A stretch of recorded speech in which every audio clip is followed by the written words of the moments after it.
You're listening to Flaunt. Find your sparkle and create a life you love. After infidelity or betrayal, have you been betrayed by life, your body, or someone that you love? You're not alone. No matter what you've been through, Naked Self-Worth helps you regain confidence, joy, and enthusiasm so you can create a life you love and flourish. Tune in weekly and learn how.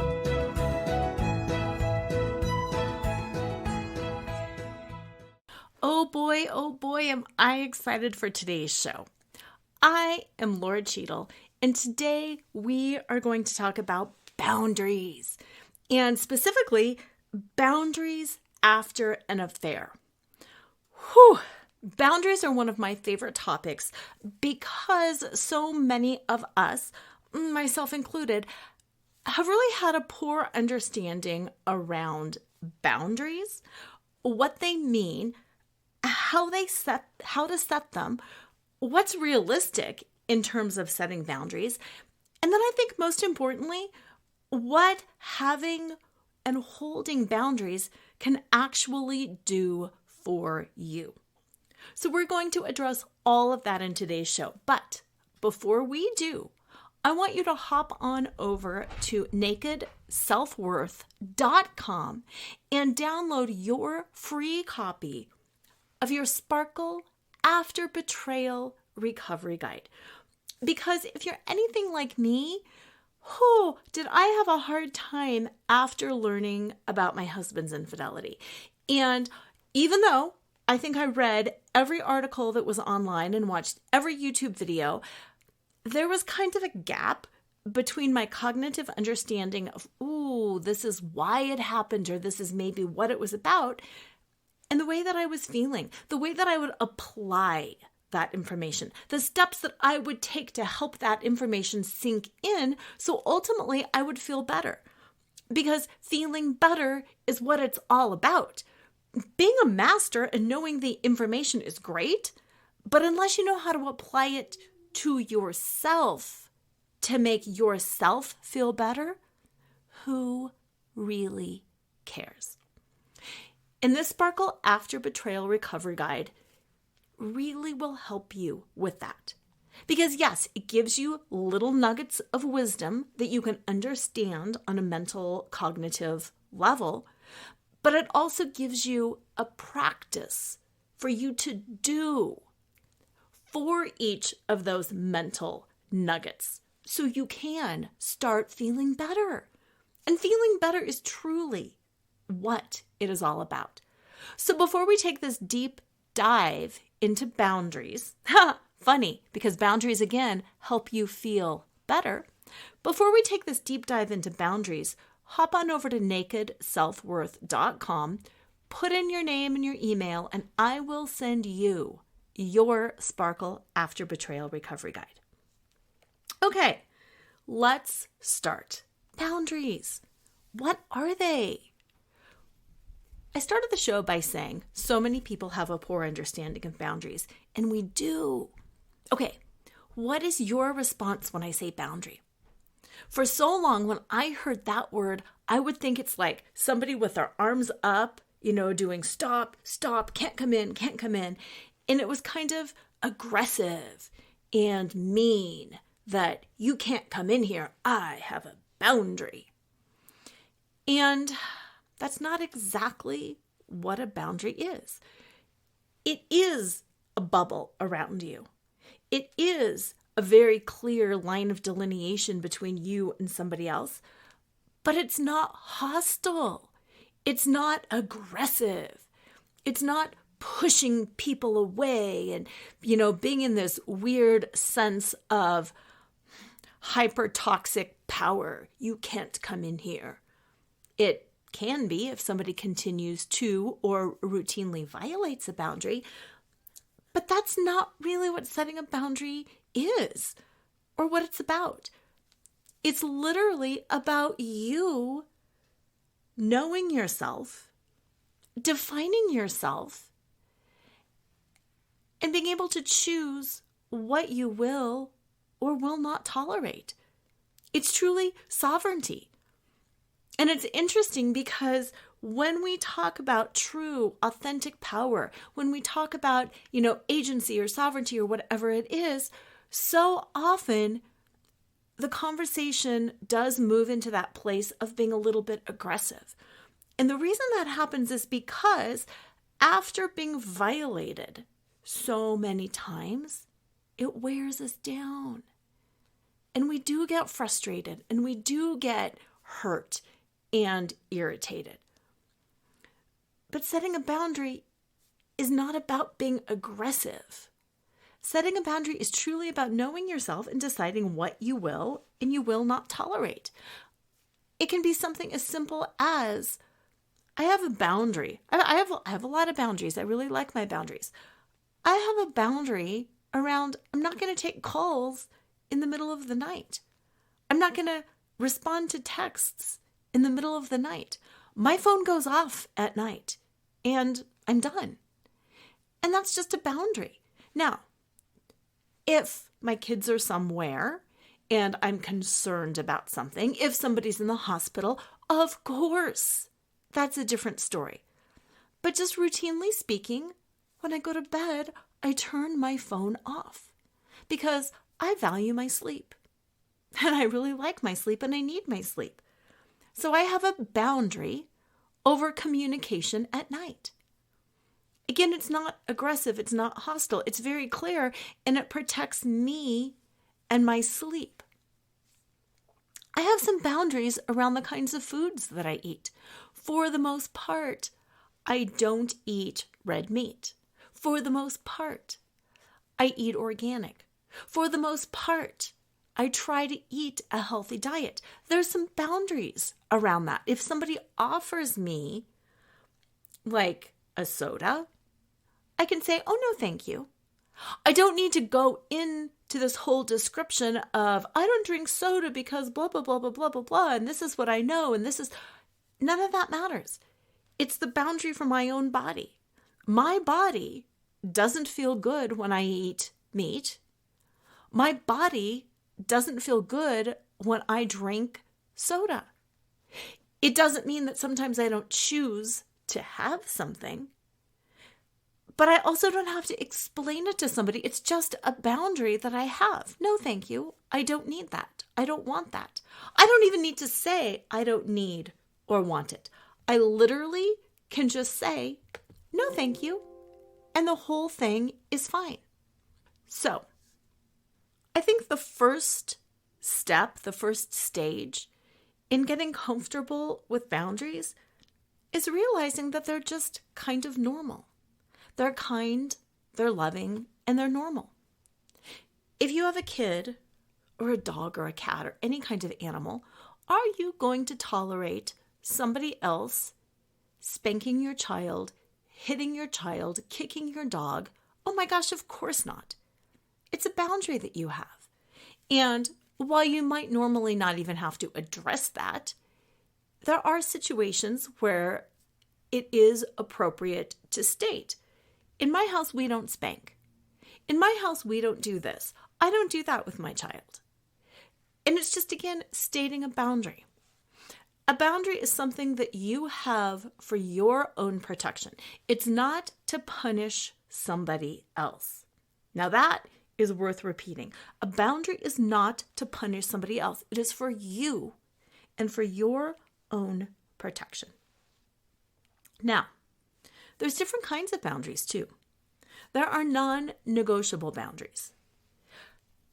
If ever a teacher hit one of my kids in school, that's a non-negotiable boundary.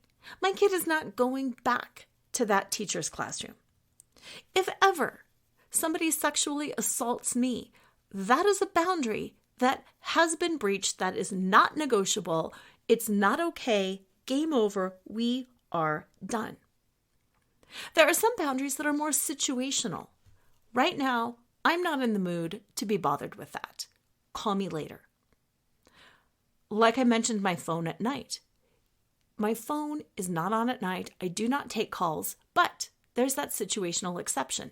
If somebody might need to get a hold of me because they're in the hospital or my kids are out, that's an exception. That is a negotiable boundary because it's more situational. And then there are purely negotiational boundaries. And that might be something around housework. Who divides up the labor around the home? Who drives somebody to and from daycare or school or work or something like that? Even though those aren't necessarily always boundaries, some of them are boundaries because they're set forth for our protection. If you are negotiating a boundary at home over who picks up a child from daycare or school, you have to rely on that boundary, especially if you're working. You're dealing with other people. You count on somebody else to do something for you. And when they breach that boundary and can't do it, it creates a problem for you. And that's what boundaries are all about. Not having problems for yourself. Not creating problems or discomfort for yourself. They're truly about keeping yourself safe. Keeping your things safe and keeping those that you love safe. And you get to choose your boundaries all the time. And you get to choose when you negotiate those boundaries or when you set those boundaries down. And you also get to choose when you keep them. Okay, so that's a little bit about what a boundary is. It's not punishment. It's just you exercising your free agency. The different types of boundaries, non-negotiable, negotiable. There's also boundaries literally in every area of life. We have physical boundaries. Don't touch me here. We have emotional boundaries. If I'm sharing something with you, you can't throw that in my face later. If I am upset about something, you can't make fun of me. That's a boundary. There's also intellectual boundaries. There's the boundaries of sensitivity, let's call it. If you've had an experience with something and you know it's a trigger, even though it's not a physical boundary, it's not necessarily an emotional boundary, but it's something that bothers you, you can have a boundary around that. If you're sensitive about your freckles or your thighs or things like that, you very clearly can set a boundary over, we don't tease about that. We don't make fun of my freckles. We don't make fun of my thighs. I have a boundary around that. You can have a boundary around that, whatever that is. And that's more of that intellectual boundary. It's understanding that it's a joke, but understanding that I don't like that. And I don't have to explain it, and you don't have to explain it. But that's something I'm not comfortable with, and you can set boundaries around that. Now, boundaries after betrayal are all of this and more. And here's why. When somebody cheats on you, not only are they violating the obvious boundaries around, trust, fidelity, but they're also violating a lot of unspoken boundaries. Like if somebody cheats on you, they can get a sexually transmitted disease that they can then bring home to you and give to you. And even though that's not addressed specifically, we usually don't go to our spouse and say, you cannot give me, I have a boundary over getting a sexually transmitted disease. You can't give that to me. This is one of those unspoken things that all of a sudden comes up. And there are literally hundreds of those unspoken boundary violations that happen around infidelity and betrayal that we don't tend to think of or express, and then suddenly we think about it and the bottom drops out of our world. Even if your partner didn't bring home a sexually transmitted disease, at some point you're going to have that fear. Oh my gosh, he or she could have. And then your brain goes down that whole rabbit hole of what if, and you make yourself crazy. Another boundary that gets violated in an affair is around the finances. How much money, How much of our marital resources did my partner divert away from our marriage, away from our family, and waste on an affair partner? That's a financial boundary that was breached. Because in a marriage, and all people have different ways of dealing with money, but for the most part, people have some rules around how much money they spend individually, how much they spend jointly, they discuss, and all of a sudden, there is this financial boundary that has been breached. And again, the impact of betrayal is so deep and so far-reaching that it's sometimes weeks or even months later that the betrayed partner will go, "Oh my gosh, there was this too. I hadn't even realized that. There was this too."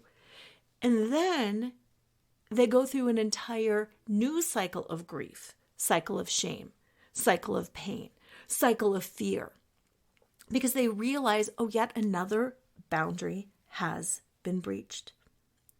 So with this understanding, what do you do after a betrayal? How do you go through figuring it all out and setting all of the boundaries? I don't know if you can relate to this, but after I was betrayed, when I started thinking about all of the unspoken assumptions, I was overwhelmed. Like, I never specifically said, "I expect you to be faithful to me," because I assumed that because we were married, we would have sexual fidelity. I assumed we would have trust. I assumed that he wouldn't, spend money on other people or take other people on vacations or like all of these things. Who thinks about that? Nobody thinks about that. So then when it came time to figuring out all of these boundaries and what were my boundaries, I was completely overwhelmed. How can I think of everything? And what if I miss one?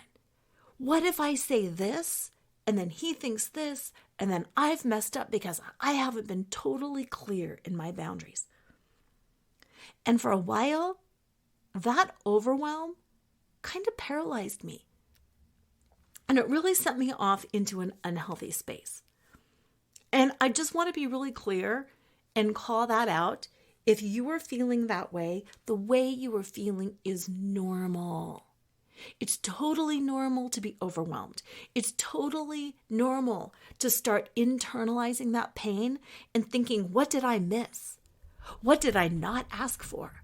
How could I have been so stupid? And what I want to say to you is, you're not so stupid. You didn't miss a darn thing. And if you fail to ask for something, that is not your failing. It is the person who betrayed you. It is their failing for going around in such a manipulative and deceptive way behind your back that you would even be put in this situation in the first place. So please, right now, breathe in, breathe out. If you want to say a little affirmative prayer or a little meditation or whatever it is to ground and center yourself, do that now. One of my favorite techniques for clearing the old and moving into the new is a technique that I learned as a hypnotherapist, and it's called an anchor. To anchor yourself right here, right now, take your thumb and your index finger and gently rub them together. And as you do that, be aware of how it feels on your thumb and on your index finger. And just see if you can notice which finger is feeling what sensation. And as you're noticing, breathe. Allow your breath to deepen. And then silently repeat to yourself as you're touching, as you're feeling, as you're breathing, silently repeat to yourself whatever it is you need to do. Let it go. Or release the pain. Or this was not my fault. Whatever your affirmation is, repeat it about 3 times silently in your head or out loud. Touch. Breathe. And let it go. That is powerful because we've stirred up the drama over how bad things were. We have done some learning around what a boundary is, the different types, what it's there for, and how some of your boundaries were breached. And now we're going to go into what to do now. What are the top boundaries that you should be setting after a betrayal in order to fully protect yourself? And in order to be very clear and thoughtful about that, you need to be very clear and thoughtful, and you need to be in the conscious thinking portion of your brain, not in a state of reactivity. So that is why we focus that. And that is also one of the best techniques that you can use when you are working with your boundaries and when your boundary has been violated. So we will circle back to that as we move through the top boundaries that you should be setting after a betrayal. So before we move into these top 5 boundaries, before we use that anchoring technique again, we are going to take a break. But again, let me remind you to go to nakedselfworth.com and to download your free copy of Sparkle After Betrayal. And we will be right back. To all the women who have cried in the shower, smiled when they wanted to scream, and couldn't wait to get home and unhook their bra, Flaunt is the definitive guidebook on how to get back in touch with who you are underneath your labels, roles, and scripts. Fall in love with yourself right now. Breathe life into the dreams you left behind and live each day with uninhibited joy. Pick up a copy of Lora Cheadle's #1 best-selling book, Flaunt. Drop your cover and reveal your smart, sexy, and spiritual self wherever books are sold. It's available in print, digital, and audio formats and comes with 2 downloadable meditations. And we are back talking about the top most important boundaries that need to be set after infidelity or a betrayal. And I'm also going to give you some tools for doing that in a really healthy way, because like we talked about in the beginning of the show, a boundary is to protect yourself, to protect your emotional, physical, spiritual, or intellectual health. And the point of living is to feel good. The point of living is to live an enjoyable life, because when you are living and enjoying, you are a gift to others. And when you're in a state of trauma, you are not a gift to others. Okay, so let's talk about boundaries. The first, maybe it's obvious, but the first and the most important boundary that needs to be set after infidelity or betrayal, especially if you have any hope of continuing on in the marriage or in the relationship, is no contact with the affair partner. Now again, a boundary is for you. It's not about punishment. So doesn't this sort of seem like punishment? Well, in a way it does, but let's be clear. We have limited time, we have limited resources. They say you can't run on 2 tracks at the same time, and you can't.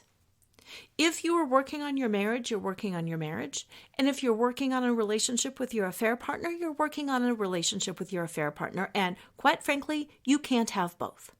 So, #1 rule after an affair is no contact with the affair partner. Now, that might be different if you were absolutely planning on divorcing, or if the affair partner is pregnant, or if the parties work together. But again, that's where we get into some of the negotiations around that. If your partner works with the affair partner, what are the things that you can negotiate around that? Can somebody transfer departments? Can somebody leave work? Can there be contact, but have that contact limited to public places where other people are involved? There's a lot of different ways that you can negotiate around that. But yes, this is done for your emotional safety. This could be for your physical safety as well. But this is about you. This is not punishing them. Another really, really crucial boundary that needs to be established after infidelity or betrayal is to have open technology. Whether that's knowing somebody's passwords to their social media or email or just their phone in general, you truly need to have access. And again, it's not about punishment. It's not that, hey, you've blown your chance and now you get zero privacy. What it's about is making yourself feel safe. And yes, you might actually need to challenge yourself, not your partner. You might need to challenge yourself a bit on this one too. What do you need to see to make you feel safe? Is it Messenger? Is it social media? Do you need to delete social media accounts? Is that better? Is it email? Is it that you maybe don't need the passwords, but that you have an agreement between the two of you that whenever you have a feeling, whenever you have an insecurity, whenever you want to check, you're entitled to check and that they will open up the phone for you? Again, you've got to ask what feels good for you. And just because I have said you need access to technology, you get to decide what that looks like and what that means. But again, you also need to balance what that's like for the other person. Caveat. When somebody has cheated, they do lose their right to privacy in a lot of different ways. And sorry to say that, but that is true. You do lose certain privileges and certain rights as the betraying partner. And that is something that can and should be addressed and talked about too. If you were caught, quote unquote, snooping, is it really snooping after somebody has had an affair? Is it really snooping if that's when you uncovered the affair? Again, it's what do you need to keep yourself safe? If your mental health is declining because you are crazed, because you're suspecting things and your partner is acting really weird, what are some of the boundaries that you need to keep yourself safe? Because so often, the women that I work with will tell me a story like this. My husband was acting really weird. Things were different and I suspected some stuff, so I started poking around. And what I discovered was, and then they launch into the discovery of the affair. And then what happens is their partner is really mad because they've violated their privacy. From where I stand, yes, but no. When you are in a married relationship, there is an expectation of trust. And when you start feeling, whether it's intuitively or because of a change of behavior or whatever, I do think, and people differ on this, but I do think you have a right and a duty and an obligation to check some of that out. I really think that is okay to do that snooping to do that checking. What I don't think is okay is to have your partner's phone tracked or traced. I don't think it's okay to have a tracker on their vehicle without them knowing. And this is, of course, for the first time. I don't think it's okay to record calls or have cameras in the house. I don't think any of that is okay. Different story after the affair with communication around that. Maybe it's my legal background, but I have got a lot of integrity around surreptitiously recording phones, computers, cars, anything like that without the other person's knowledge. Snooping, in my book, is okay, reasonable, and something you probably should do if you suspect something. Using surveillance techniques, not okay. Private investigator might be a different story, but doing that stuff on your own, for me, I don't feel a level of integrity around that. And again, people can differ. And post-discovery, I do think that's a different story. I do think there is a place for that afterwards if you've had some discussion around that. But that's a different story. That's more of that's like off the boundaries topic a little bit. You get to have very clear boundaries around the conversation around the affair. And I think that is incredibly important, especially if you want to preserve the relationship. An affair is an emotional thing for the person who has been betrayed, but it also provokes a lot of shame in the betraying partner. And no, to a certain extent, it's hard to have shame. It's hard to have sympathy or empathy for that. But at the same time, if we want to get our needs met, boundaries are about us. And if we want the betraying partner to open up, then we do have to be aware and cognizant of how they respond when their shame is piqued. Most people, when they are in a state of shame and they feel very vulnerable, they shut down.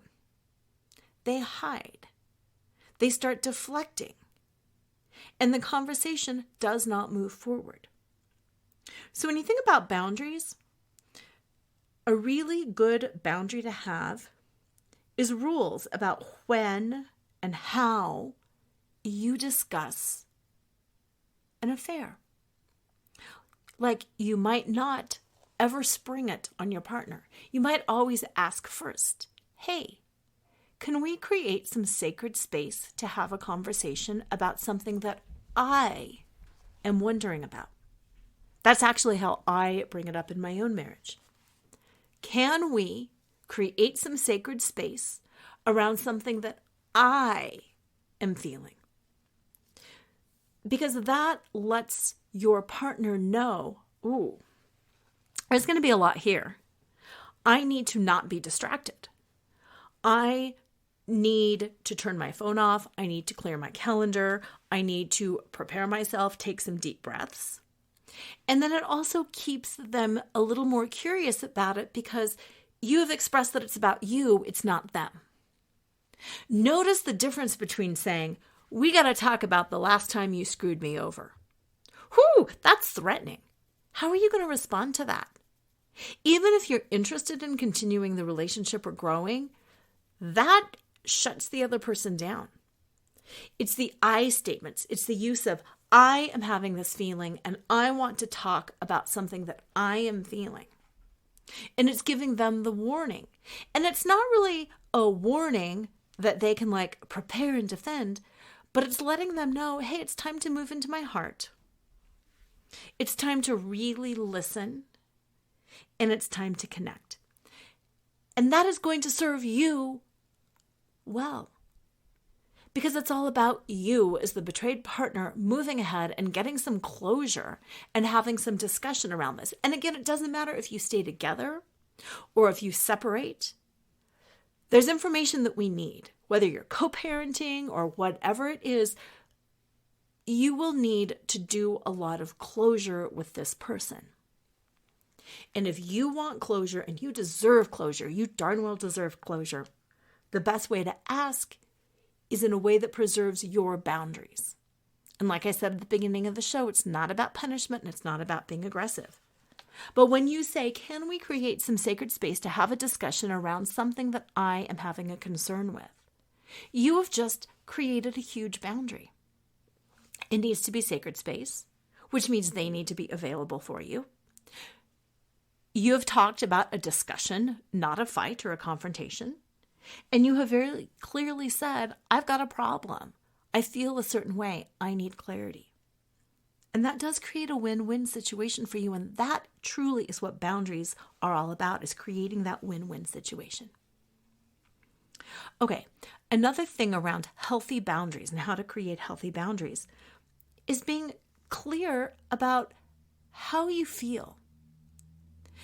Especially when you're in an intimate relationship. No, you don't necessarily need to tell, everybody exactly how you feel around your boundaries. But post-affair, I think it is very useful in setting your boundaries to state how you feel. My feelings get hurt when I feel insecure when.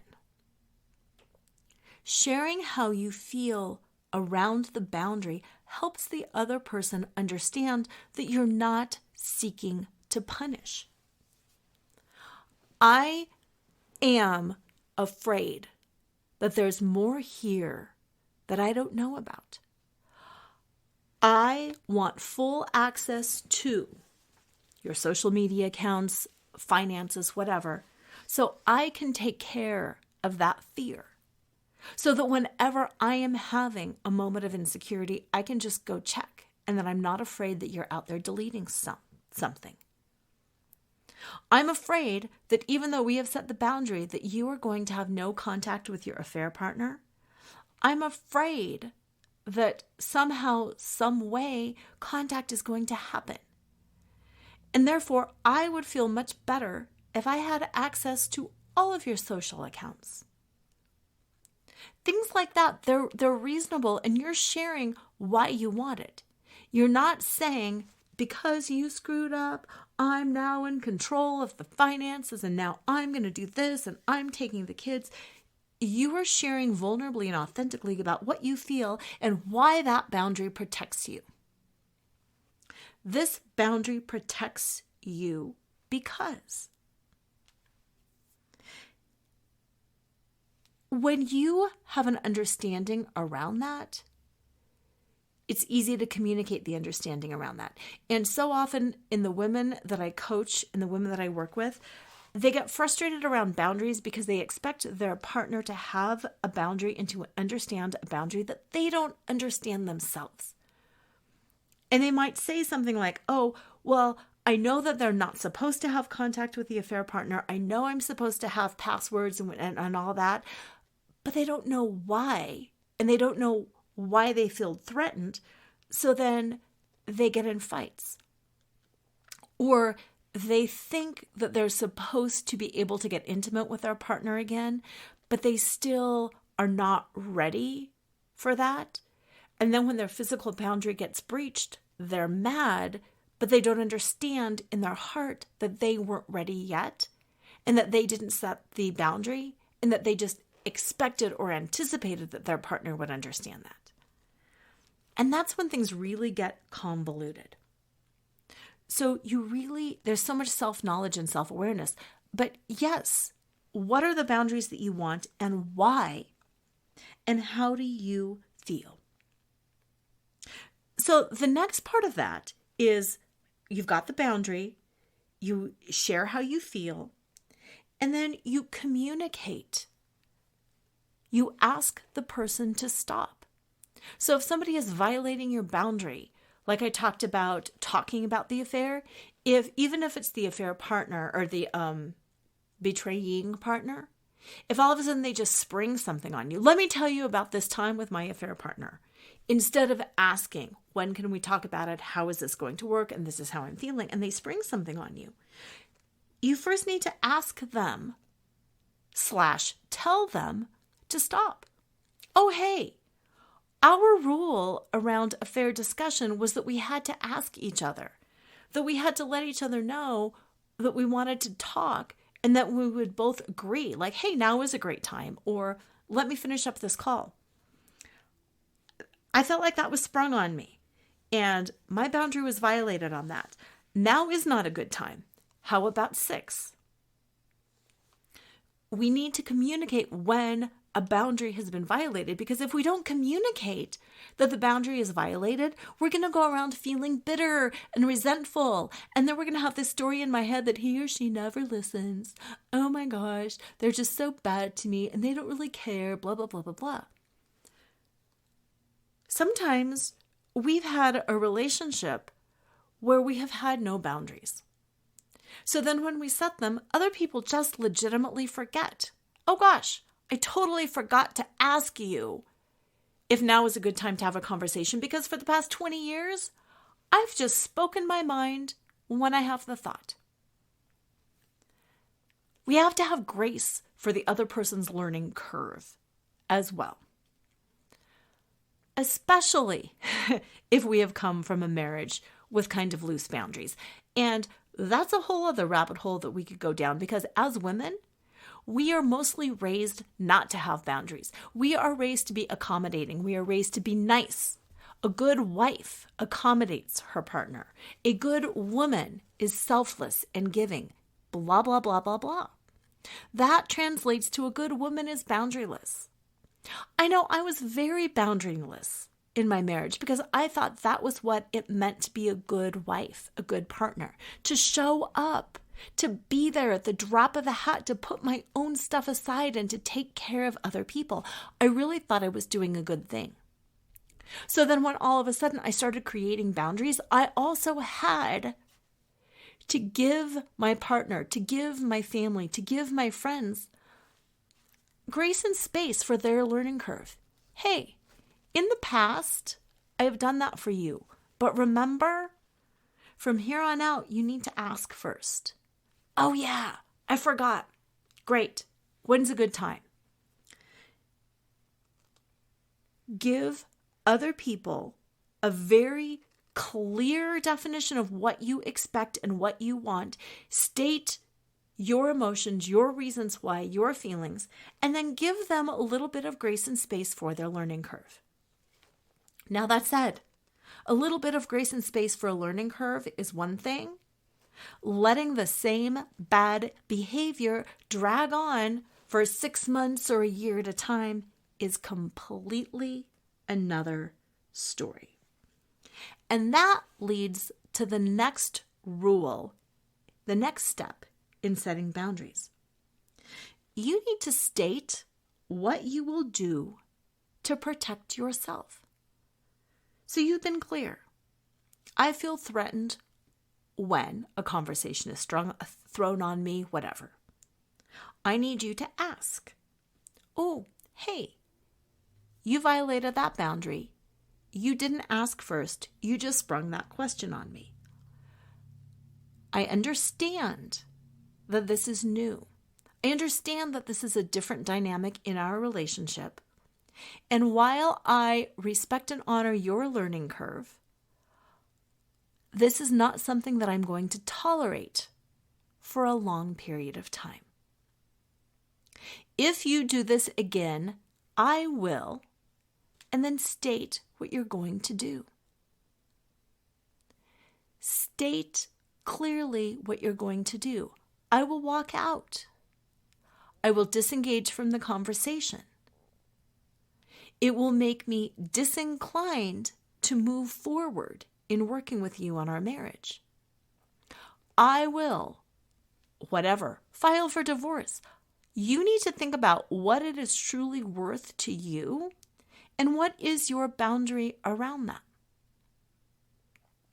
Then, and this is the hard part for so many people, you have to do the thing that you said. You have to do it.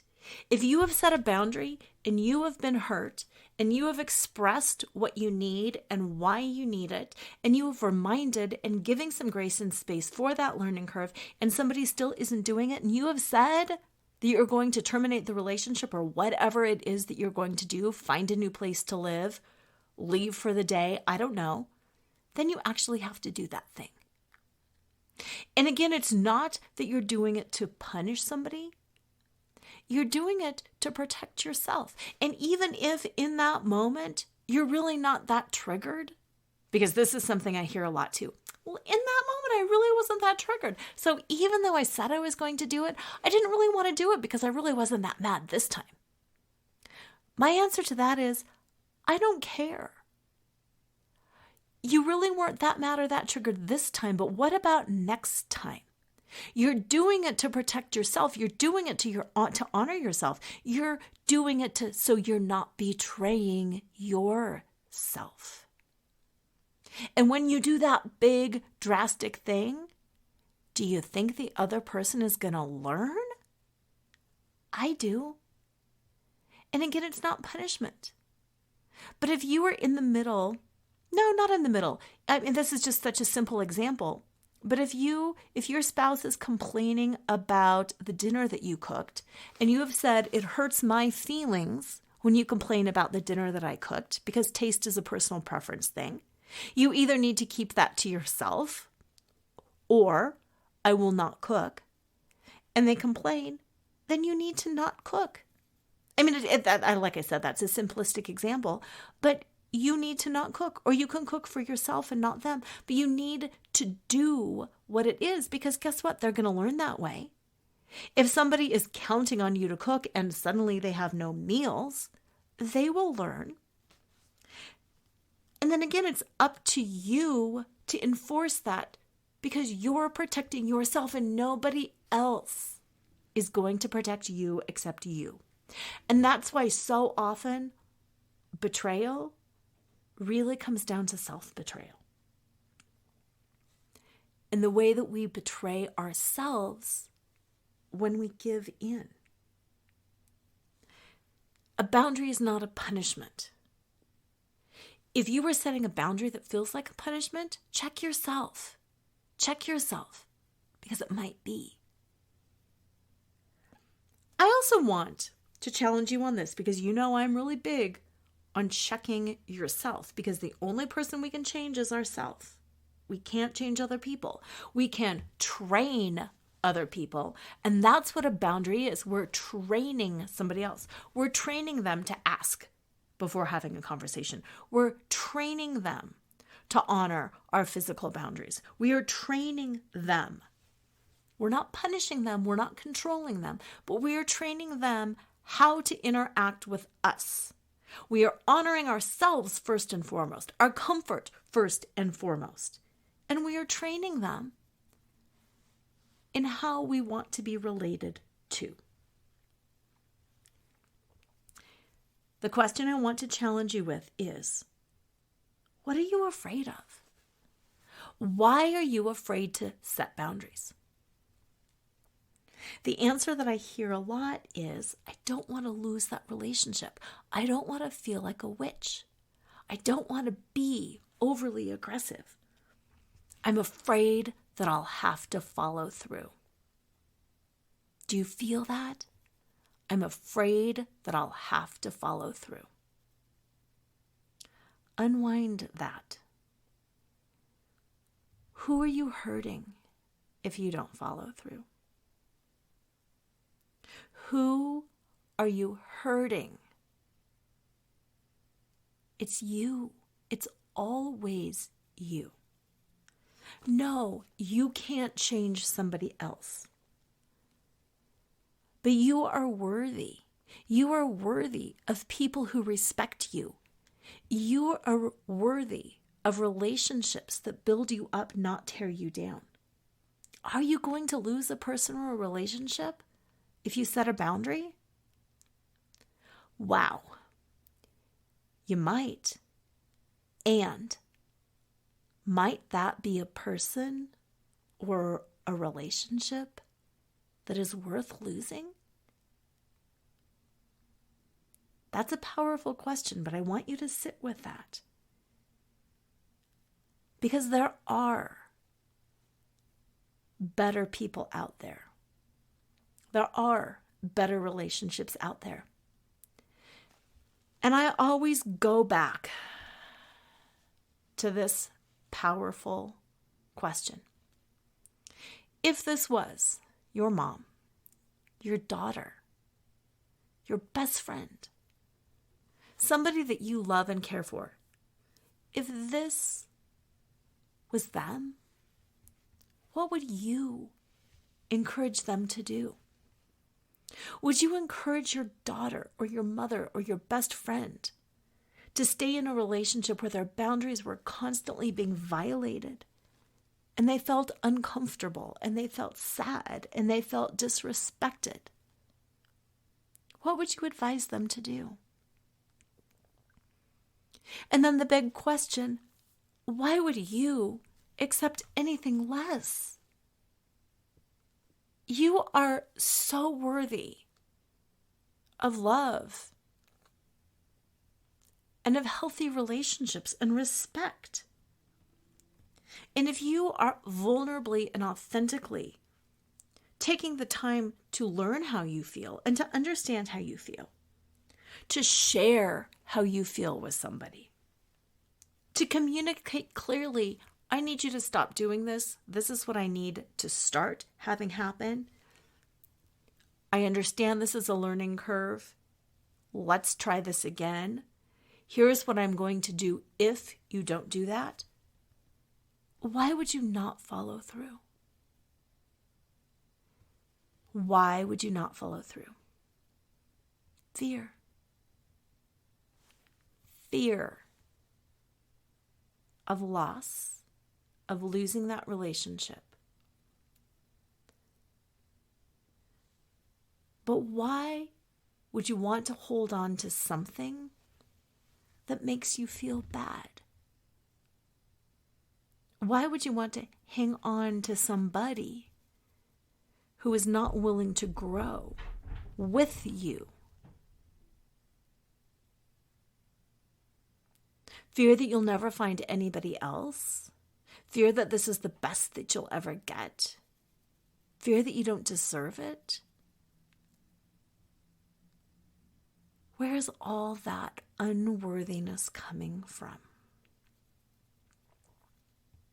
Now, I've stirred up a lot, which means it's time to go back to that anchor. It's time to go back to touching the thumb and the forefinger. It's time to breathe again. It's time to concentrate on the physical touch. And it's time to mentally, or out loud if you can, repeat the mantra, because I'm worthy. Because I deserve to feel good. Because I am me. Because I am enough. I am enough. Keep breathing. Keep touching. Keep feeling. And whichever statement resonates the most fully with you, keep repeating it. I am enough. I am more than enough. And as you are doing that, as you're breathing, as you're touching, let me circle back around to the very beginning about that concept of naked self-worth and going to nakedselfworth.com for your Sparkle After Betrayal Recovery Guide. Naked self-worth is just that. It is having worth naked. Not necessarily physically naked, although that can be a part of it because of all the body shame stuff that we go through, but that we are worthy. We are worthy no matter what. Our relationship status doesn't matter. Our job title doesn't matter. Our level of education, our political party, our religious affiliation, the kind of house we have, our car we drive, our clothing that we wear, none of that adds to our worth. We are worthy because of who we are. And that's what naked self-worth is about. It's that I am worthy with or without a partner, kids, a job, a home, looks, a certain weight, a size. I am worthy because I am me. And that's where healthy boundaries start. With that awareness that you are good and you are enough, and that it doesn't matter what that boundary is, you deserve to set it because you deserve to protect yourself, because if you don't do it, who will? So many people are looking for that knight in shining armor, and let me tell you, the knight in shining armor doesn't exist. And when the knight in shining armor does exist, they only exist when you have been your own knight. Other people will only protect you when you are vigilant about protecting yourself. Because we can't expect people to do more for us than we're willing to do for ourselves. So if that's what you really, really, really, really want, because that's something I hear a lot too, but Lora, I just want. Great, you can want that. But you're not going to get it by being a damsel in distress. The only way you're going to get it, and I do mean the only way you're going to get it, is by giving it to yourself first. Because that way you stand in your own worth and you fight and you become exactly what it is that you want to attract. And that's what boundaries are about. Becoming what you want to attract. Asserting what you want to attract in other people. Sit with that discomfort. Use that anchoring technique whenever sensations come up. But I want you to own your power, to know what you deserve, to figure out what you need, and to have the ability to ask for it, to call people out, to express yourself fully, to say clearly what you are going to do if they violate the boundary, and then to do it. Because I guarantee the first time doing it is the hardest. And then after that, you're going to be like, oh, I didn't know what the big deal was. That was really easy. I've got that now. And then you will just be a boundary queen. But it all boils down to having enough naked self-worth to feel that you deserve to set those boundaries. Thank you for being with me today. Thank you for taking this deep dive into boundaries, what they are, the different types, what they mean, how to set them, and for being willing to look at yourself and your own self-worth. Have an amazing week, and as usual, always remember to flaunt exactly who you are, because who you are is always more than enough. Tune in next time to Flaunt, Find Your Sparkle, and Create a Life You Love After Infidelity or Betrayal with radio host and live choreographer Lora Cheadle every Wednesday at 7 a.m. and 7 p.m. Eastern Time on syndicated Dream Vision 7 radio network. Develop naked self-worth and reclaim your confidence, enthusiasm, and joy so you can create a life you love and embrace who you are today. Download your free Sparkle Through Betrayal Recovery Guide at nakedselfworth.com.